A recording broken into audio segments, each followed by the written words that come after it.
My clock ticks 5:30 and I find myself waiting near the door. He walks in tired but still smiling. I asked him about his day, and there he starts narrating about his work. And just like that, the stress of his day becomes a story for me.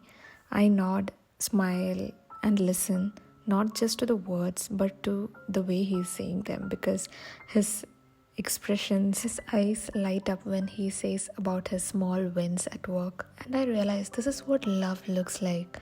It is in the details of everyday life, and letting someone unravel or vent about their day in front of you, knowing they feel safe being tired, annoying, or excited, or maybe all of it.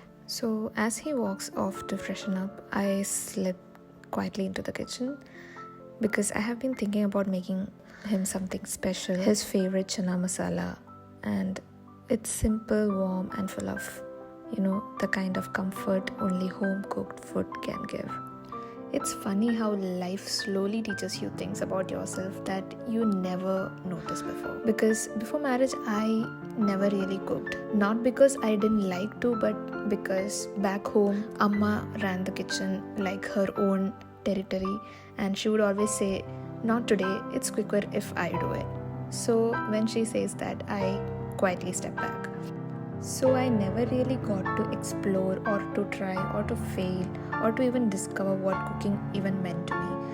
And then I got married and suddenly I had a kitchen to call my own. But one thing I would definitely give credit to my mom is her recipes. I started my cooking with not YouTube videos, but my mom's simple daily meal recipes. And even this chana masala which I'm making today is her recipe. Just then, I noticed this little paper bag he placed on the counter. I think he might have stopped by my favorite bakery and bought my favorite chocolate croissant. I take a bite, smiling while stirring the pan. And you know why? It's because these tiny gestures means the world to me. It instantly takes me back to those childhood days when my eyes will be shining with joy whenever I see a extra packet when my dad returns from office. I recall the joy of searching my mom's grocery bag whenever she comes back from the supermarkets, assuming that she might have bought my favorite snack. So we had an early dinner, nothing fancy, just us having our dinner while watching our favorite Netflix show. And later we called our family, and we both absolutely love our family time, and not even a single day passes without a call with our parents, because even after such a bad day we forget what a shit day it was after a call with them. And then he rushed with me to the kitchen and helped me clear the dishes in the sink. And then I came up with this random idea of doing a skincare, because I don't even remember when was the last time we did a skincare ritual together. And I really enjoy this activity of doing skincare for someone else. So we did have our fun, cheesy and romantic moments while doing the skincare. When I say that I love to pamper someone else, I equally love when I am being pampered. So here I am, lying still like a good kid.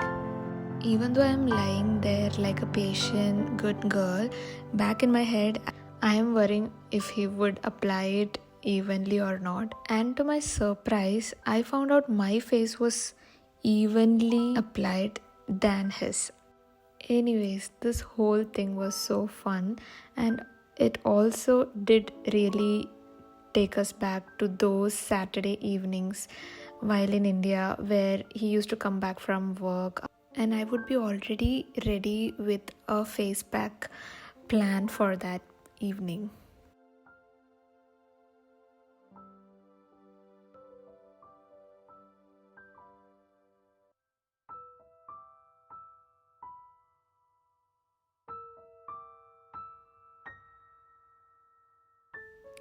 And like that, we sat there side by side, faces painted like we are in a sleepover party. We kept the face pack for 10 minutes and then we rinsed it off, patted our face dry, and followed it up with a moisturizer. And here, what I felt is that we often talk about how women need care, affection, and little reminders that they are loved, and that's absolutely true. But what we don't talk about enough is that men need that too. They might not always say it or they won't even ask for it, but that doesn't mean they don't crave a little pampering after a long day.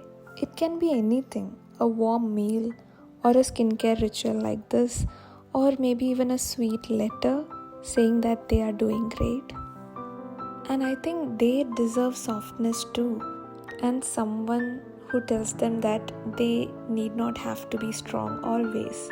Because men are always taught to be strong and to provide, and they carry the weight of expectation so quietly that if you look closely, you will see their tired eyes after a long day and still manage to hold a smile.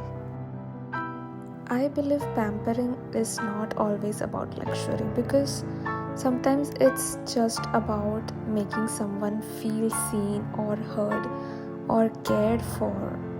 And I have learned that when you love a man gently or when you give him that rare space to rest and just be himself, he blooms in a way he's never been allowed to. So, today, before ending my vlog, I want to take a second to say this out loud to all amazing men out there who show up every single day carrying silent weights of responsibility and still manage to hide your stress with smiling faces. Please never let this world convince you that strength lies in bottling up your emotions. You are allowed to feel and you are allowed to rest and to be taken care of. So, here is to all the good men in our lives. Let it be our partners, fathers, brothers, friends.